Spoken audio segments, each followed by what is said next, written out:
Right guys, so back here with my Corolla. I've just started painting all the wheel wells out and all under the car. I've just started to got a bit of a run there. I'll just fucking probably wipe that back. It's coming up pretty nice really. Yeah, I may even do a second coat. I'll just see how far I get with this. So yeah, stay tuned guys. Right guys, so back here at the Corolla. So these are my rotor ones here. I've got my D2 coilovers there. I need to fully adjust all this yet. Got my new sway bar, white line sway bar in there. Still have to add my handbrake cables, which are these right here. Right. Yeah. So these are the handbrake cables. You just need that and the little pin and clip that holds those in. So it needs some new rubber bushes, but yeah, I can always do those later. But yeah, it'll do the job. So that's it there. Right guys, back here with the Corolla. So I've got it all in, still going and everything. So this is for me to dial it in. So I got my fuel pressure gauge there. So it's in PSI, so 3 PSI, 6 PSI. I only need 3 to 3.5, something around there. So my Passy fuel regulator, very essential. I'm buying a new throttle adapter. I don't want to run twin throttle cables. I'm just going to get a small skinny one that goes from here to here, and it's got no issues whatsoever. So I'm going to use that one, and then my throttle cable goes this way, and it's just going to pop straight over there. So nice and handy, nice small throttle cable. I'll make up a wee bracket for this. There, I'll just make up a wee bracket, then put it on it, and then put the hose, and that will hold it on there, the hose will. So I'll use that. This is all new fuel line.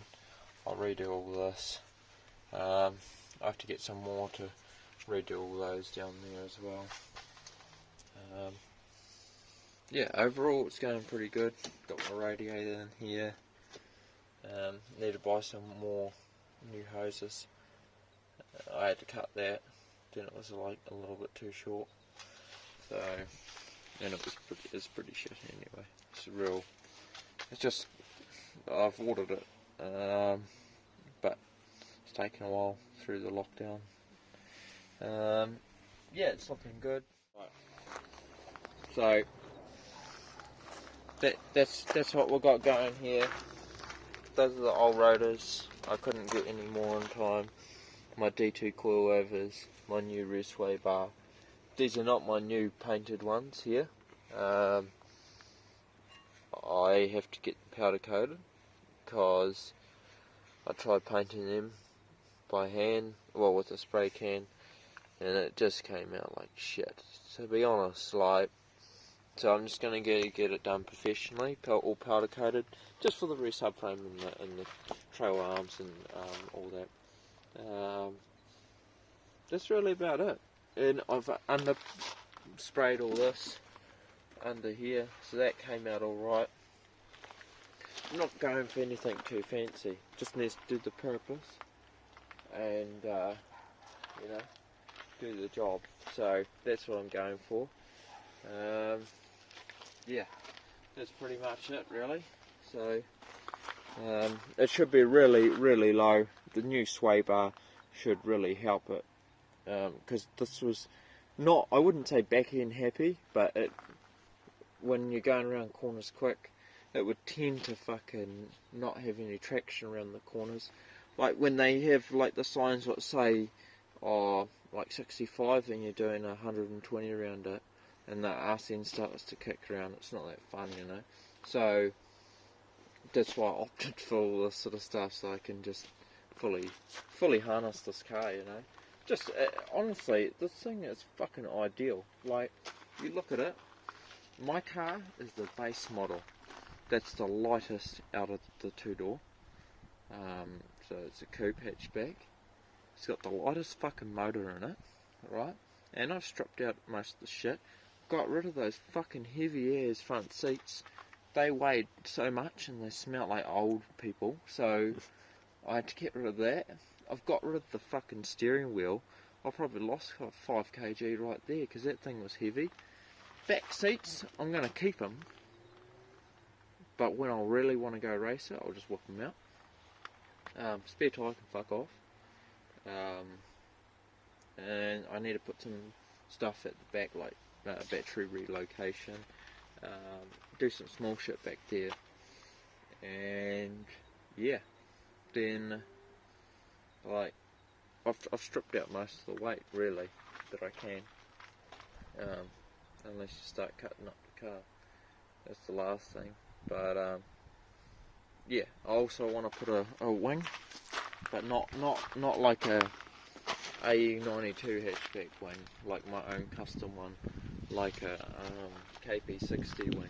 A little bit bigger and actually does downforce, not just for looks.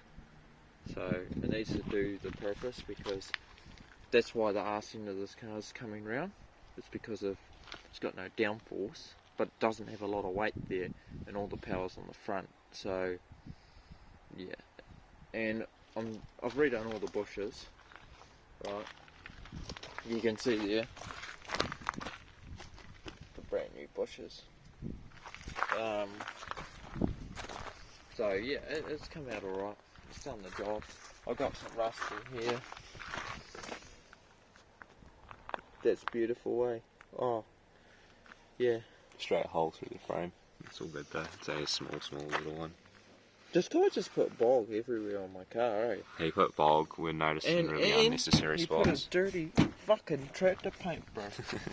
Get out of there. So Messi Ferguson 165. Now, see this seal? I'm going to have to get another one of these.